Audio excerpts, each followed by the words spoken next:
Exposição de Lucas 22, 24 a 21. Culto nos Lares, Quarta Igreja Presbiteriana de Boa Vista.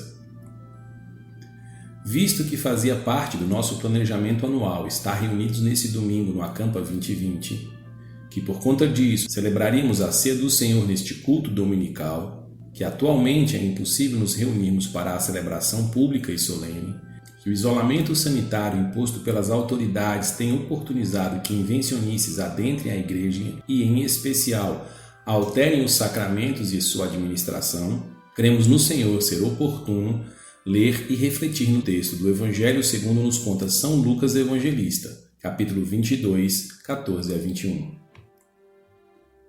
Chegada a hora, pôs-se Jesus à mesa e com ele os seus apóstolos, e disse-lhes: Tenho desejado ansiosamente comer convosco esta Páscoa, antes do meu sofrimento.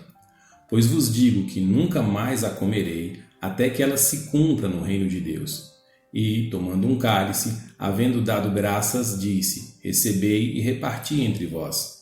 Pois vos digo que, de agora em diante, não beberei do fruto da videira, até que venha o reino de Deus. E, tomando um pão, tendo dado graças, o partiu e lhes deu, dizendo: Isso é o meu corpo oferecido por vós. Fazei isso em memória de mim. Semelhantemente, depois de cear, tomou o cálice, dizendo: Este é o cálice da nova aliança no meu sangue, derramado em favor de vós. Todavia, a mão do traidor está comigo à mesa. Ore comigo. Senhor, clarifica os nossos ouvidos e corações a tua palavra. Em nome de Cristo, oramos. Amém. Apresentando o texto. Essa passagem se refere aos dias finais do ministério terreno do nosso Senhor, descrevendo a celebração da ceia de Páscoa promovida por Jesus com os seus discípulos. Esse relato no Evangelho de Lucas é mais completo que em Mateus e Marcos. Fritz Heinecker menciona algumas circunstâncias que diferem Lucas dos outros sinóticos, fazendo notar que ele cita nominalmente os 2 apóstolos que foram incumbidos por Jesus da preparação da ceia.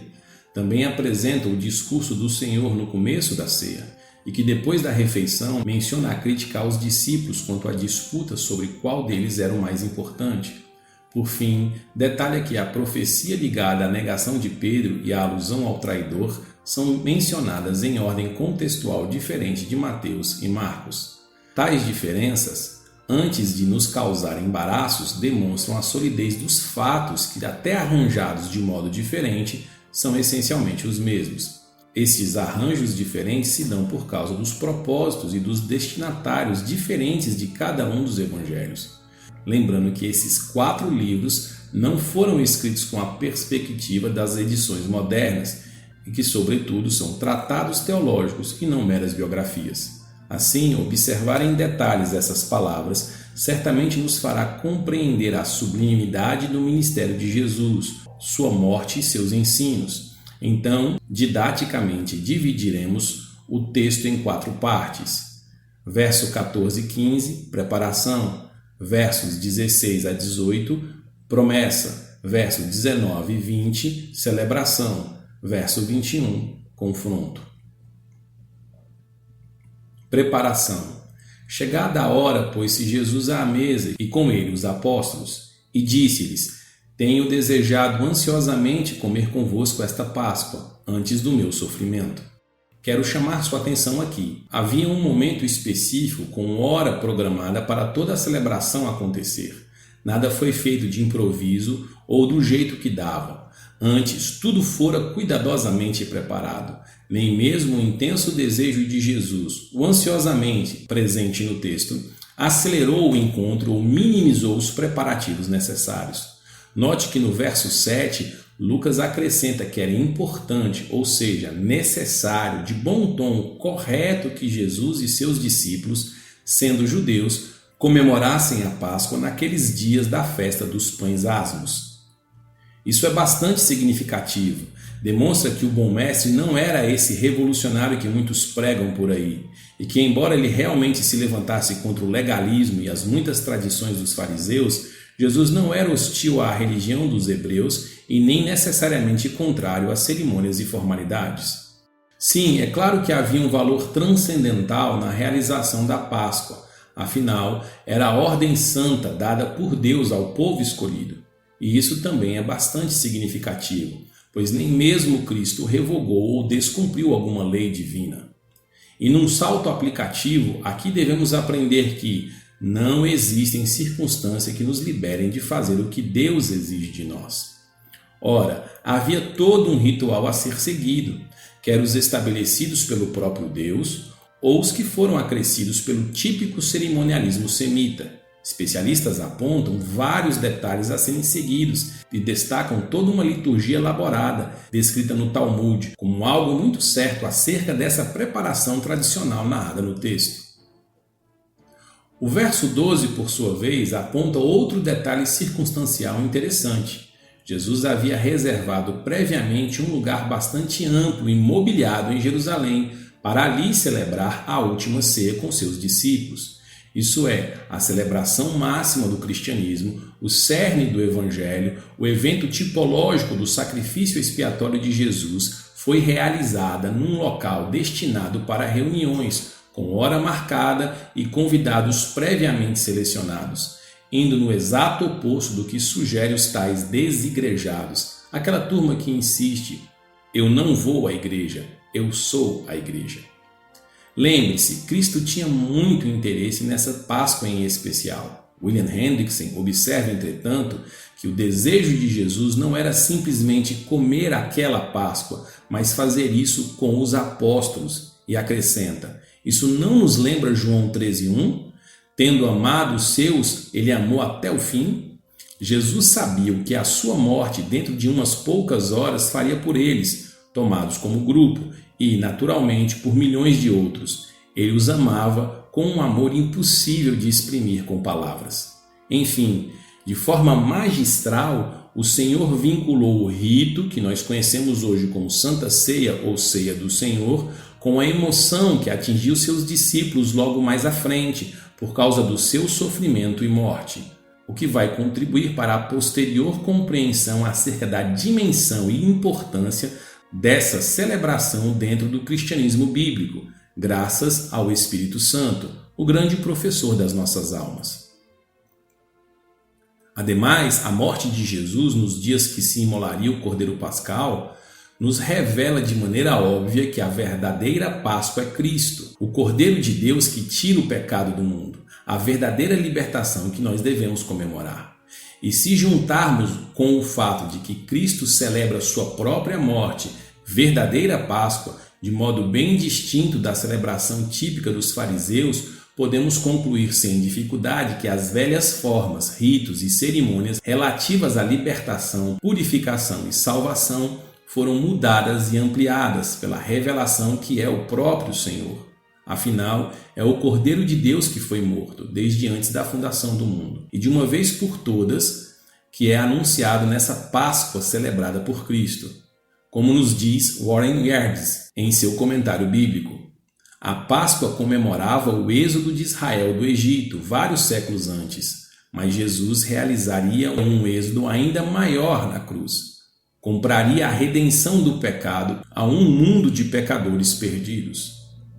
Mas antes de observarmos os detalhes desse sacramento, veja comigo a sequência dos versos 16 a 18. Promessa. Pois vos digo que nunca mais a comerei até que ela se cumpra no reino de Deus. E, tomando um cálice, havendo dado graças, disse: recebei e reparti entre vós, pois vos digo que, de agora em diante, não mais beberei do fruto da videira, até que venha o reino de Deus.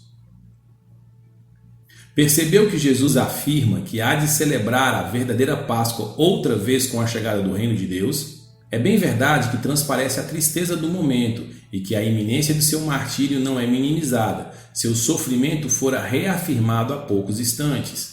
E mais, Jesus já avisava seus discípulos sobre sua morte há um bom tempo. Não era segredo para eles a hostilidade crescente por parte dos principais dos judeus. Cristo já havia denunciado que alguns fariseus procuravam matá-lo. Mesmo assim, é preciso notar, e nestes versos fica claro, A história de Cristo não termina com a sua morte. Vemos isso em duas promessas presentes nessa passagem que são muito importantes para nós. Primeira promessa: virá o reino de Deus. Enfim, o Pai há de atender ao pedido que o próprio Filho nos ensina a fazer lá em Mateus 6, 9 a 13. Venha a nós o teu reino. É uma promessa que há de ser cumprida. Para Hendriksen, é como se Jesus dissesse: não voltarei a comer e beber de novo até que o seu sentido típico e simbólico se cumpra plenamente no novo céu e nova terra. E prossegue dizendo: é ali onde a libertação de seu povo, não do Egito, mas de todo pecado e impiedade, que se cumprirá em toda a sua plenitude. É ali onde eles finalmente serão completamente redimidos. É ali também que a comunhão entre ele e os redimidos será aperfeiçoada. Ou seja, quando na consumação dos tempos, nas bodas do Cordeiro, quando a história chegar ao fim, quando em definitivo nossa redenção acontecer, enfim, Cristo há de novamente celebrar seu sacrifício perfeito, pois ele verá o fruto do seu penoso trabalho e sua alma ficará satisfeita. Segunda promessa: Cristo há de beber e comer novamente conosco, os seus discípulos. Veja, não é algo etéreo, filosófico ou apenas moral. Cristo não está propondo uma comunhão num sentido metafórico, apenas exemplificado com comes e bebes numa linguagem simbólica. Não, ele realmente afirma que haverá um novo momento de festa e comemoração real e física. Ele participará conosco do verdadeiro banquete, do qual essas celebrações são alusões. Aqui nos é ensinado en passant também a ressurreição física dos nossos corpos, com os quais poderemos nos deliciar com os sabores, cheiros e cores do reino plenamente restaurado, na nova Jerusalém que desce dos céus ataviada como noiva, num novo céu e nova terra, sem medo, culpa, pecado, onde viveremos para sempre. Essas duas promessas são poderosas e devem promover em nós uma profunda alegria. Cristo, diante da sua morte, antevê motivos de verdadeira felicidade. E não pense nem por um segundo que essa morte era fictícia ou apenas uma teatralização por parte dele, ou ainda que ele, por ser Deus, não sentiu nada. Ao contrário, a certeza do sofrimento trazia angústia profunda ao Senhor. Sua morte foi um espetáculo horrendo, assim descrito pelo próprio Deus, conforme o profeta Isaías. Isaías 53, 3 e 5. Era desprezado e o mais rejeitado entre os homens, homem de dores que sabe o que é padecer. E como um de quem os homens escondem o rosto, era desprezado, e dele não fizemos caso. Certamente ele tomou sobre si as nossas enfermidades, e as nossas dores levou sobre si. E nós o reputávamos por aflito, ferido de Deus e oprimido. Mas ele foi traspassado pelas nossas transgressões e moído pelas nossas iniquidades. O castigo que nos traz a paz estava sobre ele, e pelas suas pisaduras fomos sarados. E continua no verso 7. Ele foi oprimido e humilhado, mas não abriu a boca. Como o cordeiro foi levado ao matadouro, e como ovelha muda perante aos seus tosqueadores, ele não abriu a boca. E ainda no verso 10, todavia ao Senhor agradou moê-lo, fazendo-o enfermar. Quando der ele a sua alma como oferta pelo pecado, verá a sua posteridade e prolongará os seus dias, e a vontade do Senhor prosperará nas suas mãos. E não para aí. Lá na cruz, Cristo bradou sobre a profunda ausência de Deus, sentida por causa dos nossos vis pecados. Nas palavras de Zacarias Ursino e Gaspar Oliviano, no Catecismo de Heidelberg, pergunta 44, o Senhor Jesus Cristo sofreu principalmente na cruz inexprimíveis angústias, dores e terrores. E não obstante soubesse que o seu espírito era entregue nas mãos do Pai, lemos no credo apostólico que ele desceu ao Hades, ou seja, ao mundo dos mortos, E, como ensina o Catecismo Maior de Westminster, na pergunta 50, a humilhação de Cristo depois da sua morte consistiu em ser ele sepultado, em continuar no estado dos mortos e sob o poder da morte até o terceiro dia. E em mais um salto aplicativo, esse trecho revela que mesmo diante da mais terrível morte, nosso coração deve encontrar em Cristo a verdadeira razão da alegria e felicidade, não numa negação das agruras desse terrível aguilhão, mas em saber que a morte não é o fim para nós, os eleitos e amados em Jesus Cristo, pois Cristo venceu a morte. De volta à narrativa, olhemos mais detalhadamente os versos seguintes que abordam a celebração em si da última ceia. Celebração. E tomando um pão, e tendo dado graças, o partiu e lhes deu, dizendo: Isso é o meu corpo oferecido por vós, fazei isso em memória de mim. Semelhantemente, depois de cear, tomou o cálice, dizendo: Este é o cálice da nova aliança no meu sangue, derramado em favor de vós. Parece certo insistir que tudo aqui fora reduzido ao essencial. Não que não tenha havido toda a grandiosidade típica da ocasião. Era de fato uma festa especial, mas como destaca Heinecke, a instituição da Santa Ceia é, nos 3 evangelhos, o centro do relato. Mas a narrativa deixa de fora todos os detalhes do local, da festa e da ritualística. Os evangelhos canônicos simplesmente não abordam isso. Mesmo que Lucas tenha narrado com mais detalhes esse evento, essas observações simplesmente não foram incluídas no cânon, o que já fomenta a simplicidade típica do cristianismo bíblico.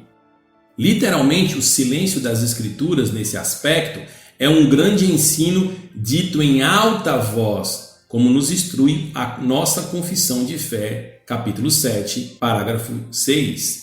Sobre o Evangelho, quando foi manifesto Cristo, as ordenanças, posto que poucas em número e administradas com maior simplicidade e menor glória externa, o pacto, isso é, entre Deus e os homens, a graça presente no Evangelho, é manifestado com maior plenitude, evidência e eficácia espiritual a todas as nações. Ou nas palavras de James Bannerman, como a cabeça da sua igreja, Cristo concedeu poucos ritos exteriores e visíveis. Há o suficiente para que criaturas feitas de carne, como de espírito, descansem sobre elas.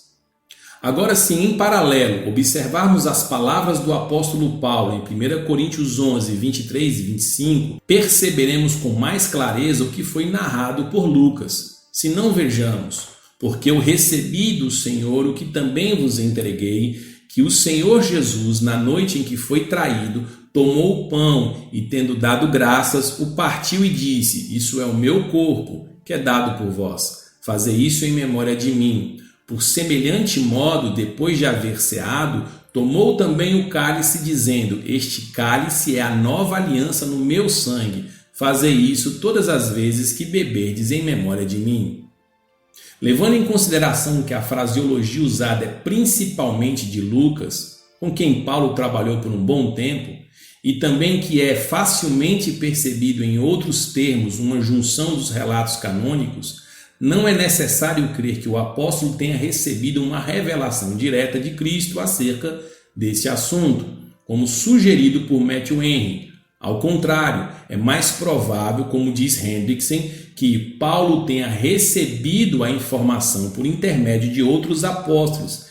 E mais, F.F. Bruce esclarece que os verbos no original, traduzidos por recebi e entreguei, não são palavras usadas com o significado de receber e comunicar revelação direta, mas de transmissão de um para outro. Dessa forma, devemos aprender aqui a nos firmar ao que nos foi entregue ou revelado na palavra. Recebemos do Senhor, assim entregamos. Isso também é suficiente para dirimir todas as nossas dúvidas acerca da necessidade de eventuais detalhes cerimoniais. Afinal, o apóstolo sintetiza a celebração cristã com clareza. Note, ele deixa de lado parte da narrativa dos evangelhos e descreve os atos de Jesus numa sequência simples, diretamente afirmando aquilo que tem função de instruir a igreja quanto à forma correta de observar o sacramento, por fim estabelecendo o formato tipicamente seguido nas igrejas cristãs desde então.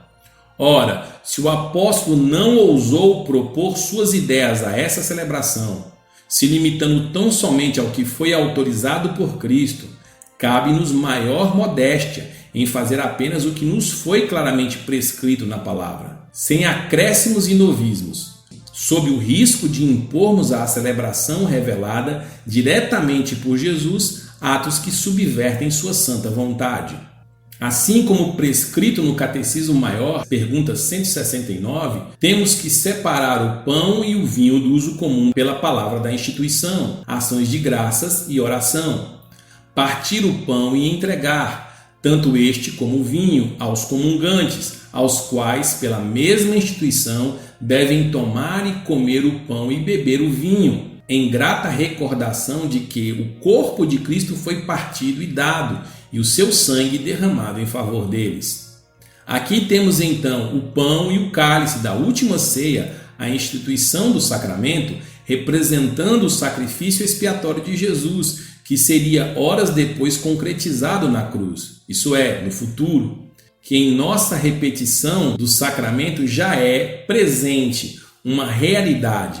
Em outras palavras, sendo tão somente depois da consagração, isso é, depois da separação desses elementos do uso comum, o pão é o corpo de Cristo e o cálice é o sangue de Jesus. E ambos anunciam aos nossos 5 sentidos o santo evangelho. Por isso mesmo são meios de graça. Ainda 2 outros aspectos devem ser frisados a partir das palavras do apóstolo. Primeiro, especialistas em grego concordam que a expressão "isso é o meu corpo", repetida por Paulo e presente em todos os relatos bíblicos, não quer dizer que o pão tenha se transformado em carne, nem mesmo de algum modo espiritual, como propunha Lutero. Ora, o sentido de tais palavras é semelhante de quando, praticamente do mesmo modo, Cristo se compara à porta, à rocha, à videira, ao caminho e etc. Essas expressões são apenas símbolos que carregam valor espiritual e expressam grandes verdades, mas sabidamente nenhuma porta, rocha ou caminho se tornou o próprio Cristo. Isso vemos mais claramente quando o apóstolo não repete a expressão "isso é meu sangue", que presente só em Mateus e Marcos é suprimida em Lucas, mas prescreve palavra por palavra o sentido mais profundo dessa verdade, conforme relatado por Lucas, isso é, este cálice é a nova aliança no meu sangue, restando provado que a transubstanciação ou consubstanciação não corresponde às perspectivas corretas acerca deste sacramento. Segundo, a expressão "todas as vezes" não tem a ver com a repetição ou frequência do rito, mas antes que todas as vezes que realizarmos a ceia do Senhor, o sacrifício de Cristo deve ser trazido à memória, o que põe termo sobre a obrigação de administrar o sacramento em todos os cultos, mas principalmente aponta que a ceia do Senhor não é uma reapresentação sacrificial de Cristo, pois o objeto apresentado nos elementos é trazido à memória, e como visto, o cálice representa a aliança feita no sangue de Cristo. Logo, a missa está em desconformidade com a palavra e, por isso mesmo, deve ser totalmente banida de nossas celebrações, pois ela em si propõe que Cristo, real e corporeamente, é outra vez sacrificado em favor da Igreja, todas e quantas vezes se pratica a Eucaristia. Mas a fala de Paulo à Igreja de Corinto sobre a ceia do Senhor não se resume a isso. Além da vinculação com a segunda vinda de Cristo, ele também adverte-nos sobre o mau uso e leviandade na participação deste santo mandamento. E isso nos leva para a última parte do texto destacado de Lucas. Confronto. Todavia, a mão do traidor está comigo à mesa. Em algum momento do jantar pascual, Jesus indica aos apóstolos que um deles era traidor. Tanto Mateus quanto Marcos relatam que todos eles ficaram muito entristecidos com essa revelação e por fim passaram a se indagar: acaso sou eu, mestre? Lucas passa rápido por essas informações, o que reforça dizer que o foco narrativo era apenas o sacramento e não a celebração da Páscoa, ou a descrição do evento, ou ainda um momento na vida de Jesus e seus discípulos. Ao comparar estes detalhes das narrativas dos evangelhos com a sequência estabelecida por Paulo em 1 Coríntios 11, notamos a introdução da ordem ao autoexame, como aponta Gordon Spiegelman em seu livro Teologia Reformacional. Analisando esse mesmo detalhe, Millard Erickson diz: todas as igrejas exigem que todos os que participam da ceia do Senhor sejam cristãos. Acrescentando, alguns grupos insistem que os participantes sejam adequadamente batizados. Algumas congregações locais distribuem os elementos apenas para os seus próprios membros. E conclui: praticamente todos os grupos negam a ceia do Senhor para as pessoas que sabem que estão vivendo em pecado grave. Para Hendrickson, Paulo queria que os cristãos de Coríntios examinassem suas vidas espirituais e sociais e só depois de arrepender-se de seus pecados, eles deveriam então ir livremente à mesa do Senhor, sabendo que não seriam condenados. Mas o contrário, continua dizendo, participar indignamente dos elementos da comunhão significa sacrilégio. As pessoas que profanam o pão e o cálice do Senhor ofendem o próprio Senhor. Por isso, quem comer o pão ou beber o cálice do Senhor de maneira indigna, torna-se culpado do corpo e do sangue do Senhor. Lembra Werner de Boer. Para ele, Paulo não critica os coríntios por virem à ceia do Senhor como pessoas indignas, mas por destruí-las através de um modo indigno de celebrá-la. Quando diante da mesa do Senhor há divisões dilacerando a igreja, ou outros pecados obtusos, como bebedeiras e glutonarias, ou imoralidades afins, apontando que não se compreende o profundo significado do sacrifício e de sua celebração, nada mais justo que a paga de Judas, que traiu Jesus. Assim, parece certo afirmar que o apóstolo vê nas palavras de Jesus sobre o traidor e na indagação dos discípulos presentes, acaso sou eu, um motivo para estabelecer esse ato como regra na ceia do Senhor. Isso é, os cristãos nunca devem considerar a celebração um mero ritual. Ao contrário, os crentes sinceros devem aguardar com alegria a ceia do Senhor e confessar não serem dignos por causa do pecado, mas terem sua posição de dignidade por causa de Cristo, não fazendo pouco caso da comunhão que é apenas tipificada no rito, quer seja com Cristo na santificação, na obediência e busca pelo crescimento espiritual, quer seja na luta constante contra o ego e os nossos pecados, que também fazem separação entre nós e nossos irmãos. Percebeu que a partir da afirmação de Jesus sobre um traidor entre eles, cada discípulo se autoavaliou? Não é necessário aqui questionarmos a sinceridade desse autoexame. Afinal, o próprio Judas se acusou: acaso sou eu, mestre? A questão é, a ceia do Senhor oportuniza um confronto, pois é o evangelho pregado aos nossos 5 sentidos. E o evangelho se resume bem num chamado ao arrependimento diante do que Deus fez pelo seu povo.